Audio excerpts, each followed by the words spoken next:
Salamat po sa Diyos at kapatid Eli, kapatid na Daniel. Mula po dito sa Legazpi, Albay, kapiling po natin ang ating mga kababayan dito Bicolano. At ang magtatanong po ay si Sister Margie Vivar Boticario, isang Katoliko at isang guro po siya dito sa Albay. Ito po ang kanyang katanungan, Brother Eli. Salamat po sa Diyos at naimbitahan po ako dito sa Bible Exposition. Ito po ang aking katanungan. Kailangan po bang may relihiyon ang tao upang siya ay mailigtas? Hindi po ba pwede na magkaroon lamang siya ng maayos at taimtim na relasyon sa Diyos upang maligtas? Salamat po. Salamat din sa pagdalo, kapatid na Margie. Unang-una, huwag ka lang ma-offend. Kasi yung notion na yan na ang kailangan ay relasyon lang, ang nagturo niyan mga born again Relasyon lang daw ang kailangan, di na raw kailangan ng relihiyon. Malaking kasinungalingan yon. Kasi ang nagtuturo ng tunay na relihiyon ang Diyos. Paano ngayon natin sasabihin na hindi na kailangan ang relihiyon? Nagturo ang Diyos ng relihiyon Actually, ang Kristyanismo ay isang relihiyon. Ang itinuro ni Kristo, isang relihiyon. Yung relihiyon, kapatid na Margie, sa original na wikang ginagamit sa Biblia, yung Grego, ang salitang relihiyon, ang kahulugan ay, sa Grego yan ay treskia. Treskia. Na ang kahulugan yan ay ceremonial observance, worshiping. Religion, worshiping. Ang relihiyon ay pagsamba sa Diyos. Paano ka kaya maliligtas at paano ka magkakaroon ng relasyon sa Diyos nang wala kang relihiyon? Yung treskia, yun nga ang pagsamba sa Diyos. Yun nga ang paglilingkod sa Diyos. Para magkaroon ka ng relasyon sa Diyos, kailangan mauna na makilala mo yung relihiyon ng Diyos. Matuto kang sumamba, sumunod, maglingkod, ganon. Kaya ang Biblia nagtuturo sa atin, kapatid, ng tunay na relihiyon. Yung tamang pagsamba sa Diyos. Basahin natin ang Santiago 1:27. Ang dalisay na relihiyon at walang dungis sa harapan ng ating Diyos at Ama ay ito, dalawin ang mga ulila at mga babaing bao sa kanilang kapighatian at pag-ingatang walang dungis ang kanyang sarili sa sanglibutan. Mga apostol nagturo sa iglesia, nagturo sila ng dalisay na relihiyon. Si Santiago ay sumulat sa iglesia, sabi niya, ang dalisay na relihiyon at harapan ng Diyos at Ama ay magkaroon ka ng pagmamalasakit sa mga ulila, sa mga babaeng bao, at pag-ingatan ang sarili na walang dungis sa sanlibutan. So, yung sasabihin na hindi kailangan ng relihiyon, nagtuturo nga ang Biblia ng relihiyon kapatid. At pagka ang isang tao ay gustong maging dapat at maglingkod sa Diyos, kailangan matutunan niya yung tunay na relihiyon.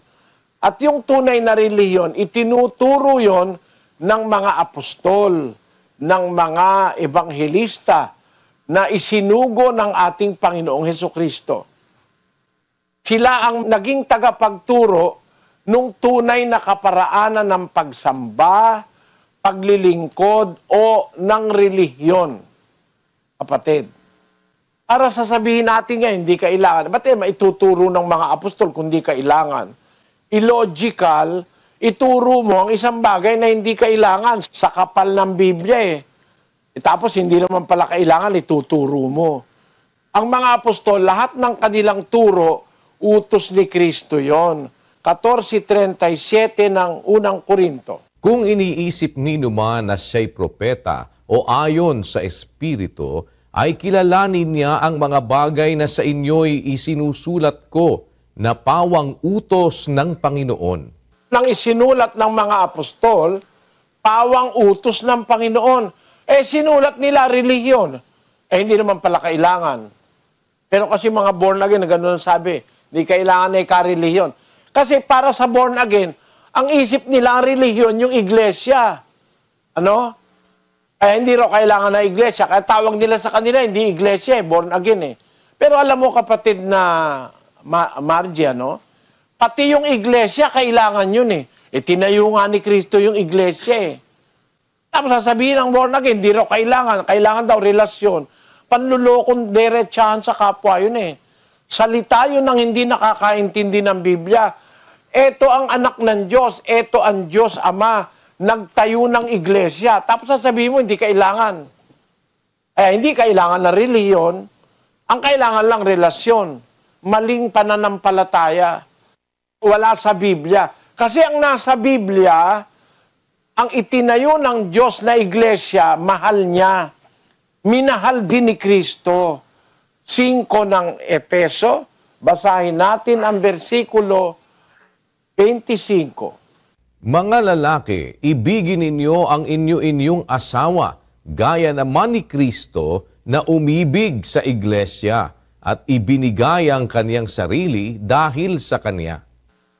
So Kristo, inibig niya ang iglesia at binigay niya yung buhay niya dahil sa iglesia. 20:28 ng Gawa.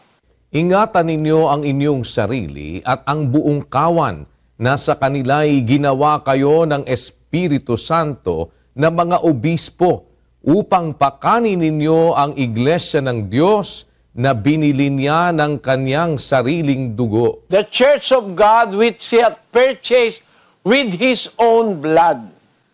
Sabi sa Biblia. Ang iglesia ng Diyos, binili niya ng kanyang sariling dugo.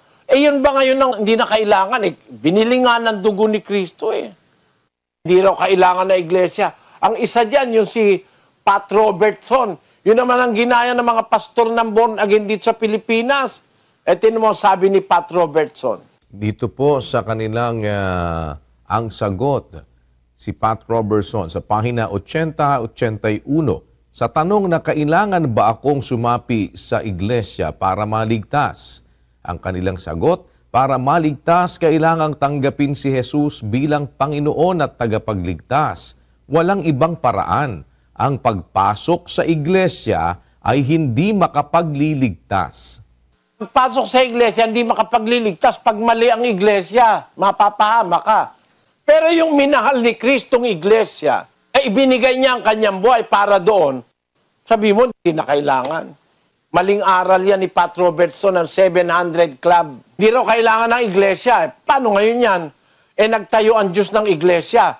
Hindi mo na kailangan. Tinayo ng Diyos, ba't hindi mo na kailangan? Bakit?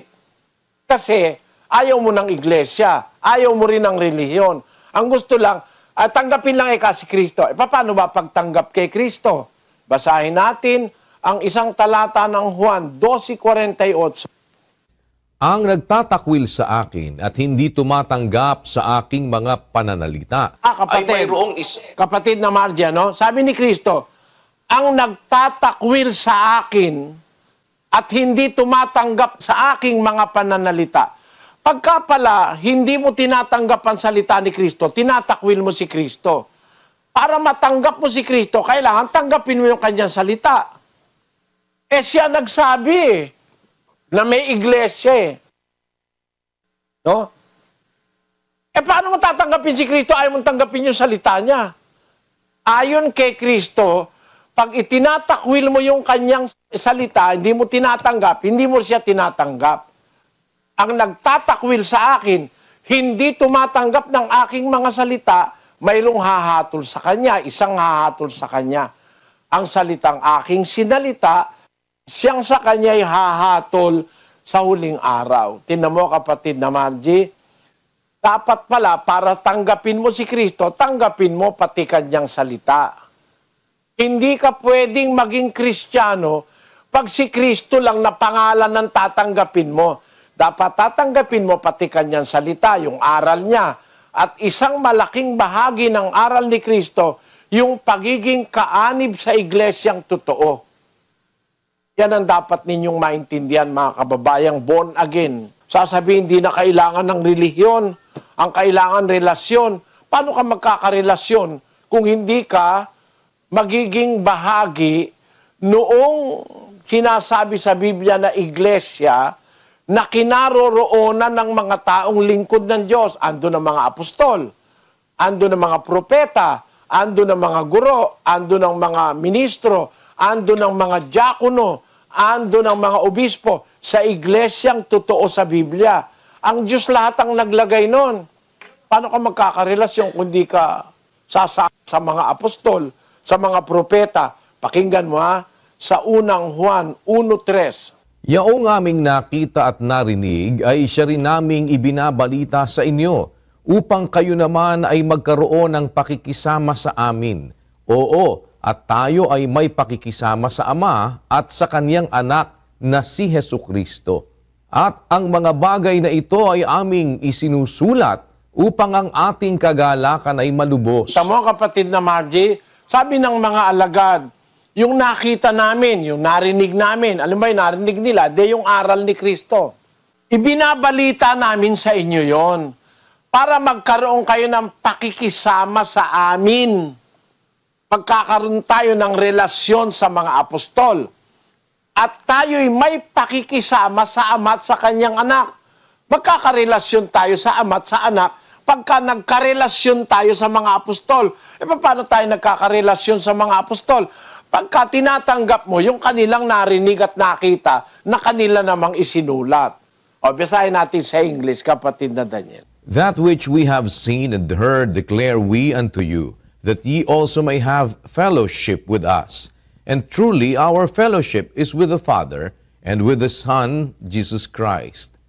And these things write we unto you, that your joy may be full. Ito ng fullness of joy ng isang Kristiyano, that you may have fellowship with the apostles and that we may have fellowship with the Father and His Son. Ulit-ulitin mo kapatid, ikaw naman po ay maestra, naiintindihan mo ito. Sabi ng mga alagad, which we have seen and heard. Yung aral na nakita nila at pinangaral at narinig nila, pinangaral ni Kristo, declare we unto you, that ye may have fellowship with us. Magkakarelasyon ka sa mga apostol. And our fellowship is with the Father and with the Son. Kaya, ang relasyon na bubuo, pag tinanggap mo yung salita, na isinulat ng mga apostol, makakaugnay ka nila. Tapos, makakaugnay mo ang Ama at ang Anak kasi sa Ama at sa Anak nanggaling yung mga salita na itinuro at isinulat ng mga apostol. Pag nakarelasyon mo sila, masasama ka sa iglesia na itinayo ng Diyos sa pamamagitan ni Kristo. At pag nandun ka sa iglesia na itinayo ng Diyos sa pamamagitan ni Kristo, doon ngayon, magkakaroon ka ng pakikisama sa Ama at sa Anak. Kasi ang iglesia, kapatid, ay ano yan institusyon ng Ama yan Iniutos niya kay Kristo na itatag yan dito sa lupa. It is the institution of God on earth to make us citizens of heaven. Parang isang isang pamantasan ng Diyos na nasa lupa para mag-qualify ka to be a citizen of heaven o maging dapat ka sa Diyos sa pamamagitan ng mga aral at mga turo ng relihiyong itinuro ng mga apostol. Para ngayon sabihin ang kahit na sino na hindi na kailangan ng relihiyon para maligtas. At kung consider mo sa Biblia, ang relihiyon pala, yung treskia, pagsamba pala yun sa Diyos, paglilingkod sa Diyos. Paano ka maliligtas kung di ka maglilingkod at di ka sasamba sa Diyos? Sana naunawaan mo po, kapatid na Margie. Salamat po. Salamat po, kapatid. Nanyayaan kita, kapatid na Margie, para makita mo lang na yun talagang tanong mo, yung kabuuan ng sagot. Dumalo ka po sa sa ating mass indoctrination. Pag-aaral ng aral ni Kristo, yan sa lugar nyo, meron dyan. Lahat ng mga local churches ng Church of God, sa buong Pilipinas at labas pa ng Pilipinas sa Asia, kung saan may mga Pilipino, po pwede kayong makisali at sana ay dumalo po kayo. Inaanyayahan namin kayo. Brother Daniel? Opo, ipapasalamat tayo sa Panginoon sa mabuting pagkakataong ito na muli na ipinagkaloob sa atin upang atin pong maibahagi ang ating pananampalataya. Salamat po sa Diyos sa mabuting pagkakataon. Kapatid na Eli? Salamat po sa inyong pagdalo, mga kapatid. Personal po, nag-aanyaya ako sa inyo. Ang atin pong pag-aaralan, Biblia lang, walang iba.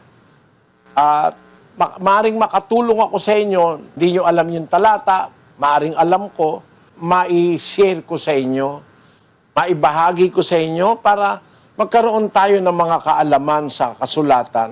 Huwag tayong maging biktima ng mga sari-saring pandaraya ngayon sa relihiyon. Salamat din sa mga nakinig at sumubaybay sa internet. Salamat sa inyo sa mga nasa YouTube at saka nasa Facebook. Pagpalain kayong lahat ng Panginoon.